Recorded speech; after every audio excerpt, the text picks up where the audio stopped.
to addiction to redemption, life recovery, one day at a time. This is more than just a program, it's a journey from brokenness to freedom. I'm Michael Sanderson, and together we're working the 12 steps, not just to stay sober, but to become whole through Christ's healing power.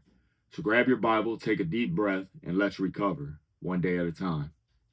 Today's Bible reading is Genesis chapter 38, verses 1 through 30. Step 5.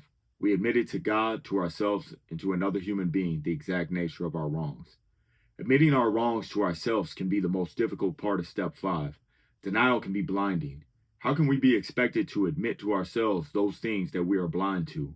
Here's a clue that can help us. We will often condemn in others the wrongs most deeply hidden within ourselves. According to Israelite law, a widow was entitled to marry the surviving brother of her husband in order to produce children. This custom is described in detail in Deuteronomy chapter 25, verses 5 through 10. Tamar, having been married successively to two brothers who died without giving her children, her father-in-law Judah promised to give her his youngest son also, but he never did. This left her alone and destitute.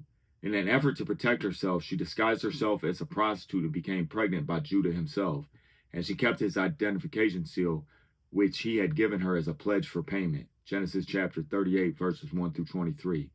When Judah heard that Tamar was pregnant and unmarried, he demanded her execution. But as they were taking her out to kill her, she sent this message to her father-in-law. The man who owns these things made me pregnant. Look closely, whose seal, cord, and walking stick are these? Judah recognized them immediately and said, she is more righteous than I am. Genesis chapter 28, verses 25 and 26. It won't be easy to be honest with ourselves. The human heart is the most deceitful of all things and desperately wicked. Jeremiah chapter 17, verse 9.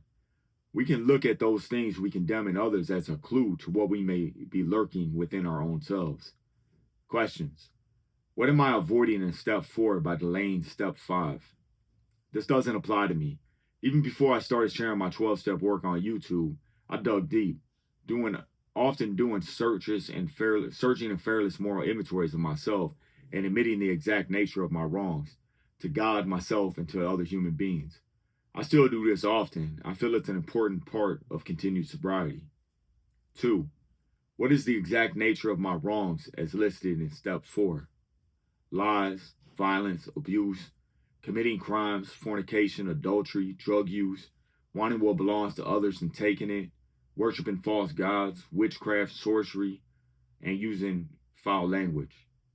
3. What interferes with my being honest about myself? Nowadays, nothing, because I've come to realize only through being honest about myself am I able to constantly take a searching and fearless moral inventory of myself and admit to God, myself, and another human being the exact nature of my wrongs. And only by doing this am I able to truly hold myself accountable.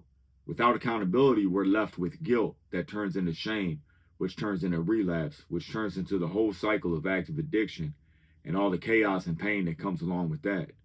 There was a time when my pride and fear of others judging me stood in the way of me being honest about myself, but not anymore.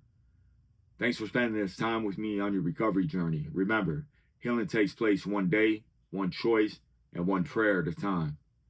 If this message helped you, like, share, and subscribe so we can keep walking this road together.